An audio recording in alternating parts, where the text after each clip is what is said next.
let's get into the Buffalo Bills, shall we? Training camp is here. Football is officially back, right around the corner, man.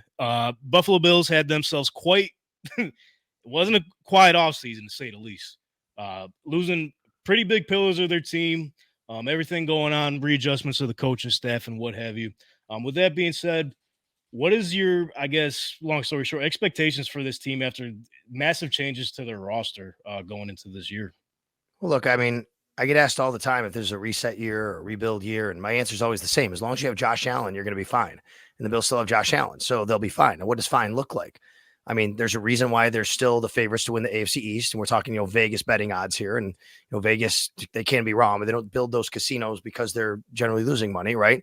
They know what's up, but they're the favorites to win the AFC East for a reason. They have a really good roster and arguably still the best roster in the division. That could be debated. They certainly have the best quarterback. We don't know about Aaron Rodgers, the question mark there. And obviously the changes that happen on defense for Miami. And the Bills have been the 4-time reigning AFC East division champions. They're also still, I think, 5th or 6th in the odds to win the Super Bowl. I think 3rd in the AFC, maybe 4th. It's, Kansas City, Baltimore, Cincy, and Buffalo right there. So I always say, as long as you have Josh Allen, you're going to be in that mix. So that's the case. Now, they do have a tougher schedule. They have had some roster turnover. I think the questions are, what that looks like as far as a leadership standpoint. Do they have enough at the wide receiver position? No doubt about that. And it's a challenging schedule, and they're going to have to kind of navigate their way through it. But my expectation is for them to be in the mix for the AFC East at the end of the season. And, as they roll into to December and taking a look and saying, okay, what do they have to do to position themselves to, win their 5th straight? Yeah, I'm right there with you. I mean, when you have a top 3 quarterback, you could even say top 2, and a first place winning team every single year. I mean, the schedule's not ever going to get easier. You know what I mean? You're always going to have that window just as long as Josh Allen is there, just like you said. So with that being said, I feel like they had one of the better drafts in the league for sure. I mean, a lot of people were questioning the trade back with the Chiefs, but business is business. You got to do what you got to do. Their guy wasn't Xavier Worthy at the end of the day. It was Keon Coleman. So with that being said, what are some main things you're looking for going to this year's training camp?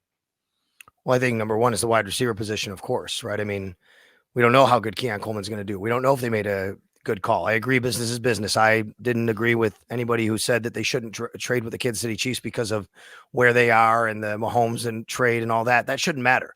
They had a chance to draft Xavier Worthy. They didn't like him, obviously. They could have done it. Their guy was Keon Coleman at the end of the day. We'll see if that works out. There's no guarantee it's going to.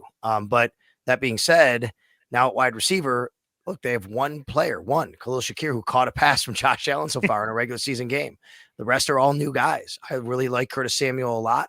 I think he's a guy that can really thrive under Joe Brady like he did in 2020, but he's not a guy necessarily. Nobody on this team is going to be eating up 160-something targets like Stephon Diggs had. They have 260 targets, I think, that, come from both, Gabe Davis and Stephon Diggs being gone.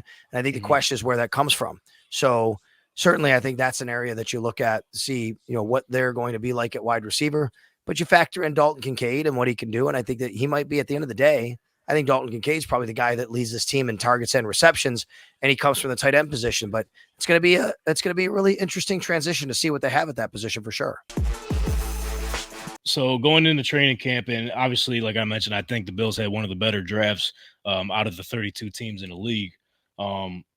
There's obviously Keon Coleman, Cole Bishop, like you mentioned. I think an under the radar draft pick was Ray Davis. I think he can make an impact in that running back room, complementing James Cook and some of the other guys they drafted. Out of those rookies, who do you think could, step up to the plate and make the most impact, like an immediate impact for this Buffalo Bills squad this season?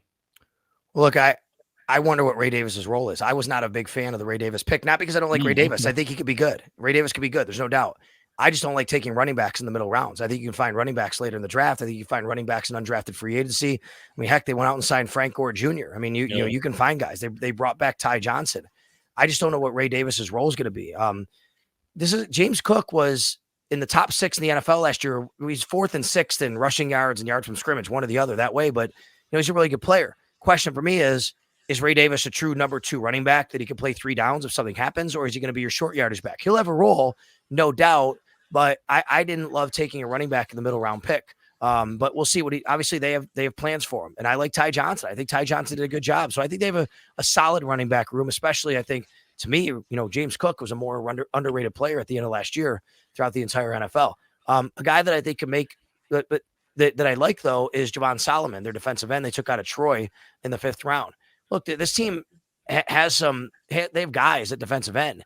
They don't have true pass rushers other than maybe Von Miller. If he can, that's a huge X factor. And we know Yeah. Greg Rousseau. We know Greg Rousseau has put up some numbers here, and AJ Epinesa. They can play. There's no doubt. But to me, Javon Solomon, he went to Troy. He led the FBS in sacks last year. He's the all-time sack leader at that school for a season. This is a school that produced OCU Minora and DeMarcus Ware. So it might be a little bit of time. He's an undersized pass rusher, but I think that maybe there's a role. Usually, if you can get the passer at the college level in today's game, you can get the passer at the NFL level. You ask me who can make an immediate impact. That's a tough one. It probably would have to be a guy like Ray Davis because he's going to see a role. He's going to see time on the field. We know that in some capacity. I'm not really sure about the rest of the guys, but I think Javon Solomon has a chance to be in this league and do something over the next few years. And by the way, I should have mentioned Dwayne Carter will have an impact right away. Yes. Because they rotate their D line, he's going to be on the field, right? I mean, that we know that because that's a position that they're going to use everybody that's on the team, and Dwayne Carter's going to make it. And he's played a lot of football at Duke, and he's got those leadership qualities. They like Dwayne Carter a lot. So to answer your question, who might make the most immediate impact, it might be Dwayne Carter.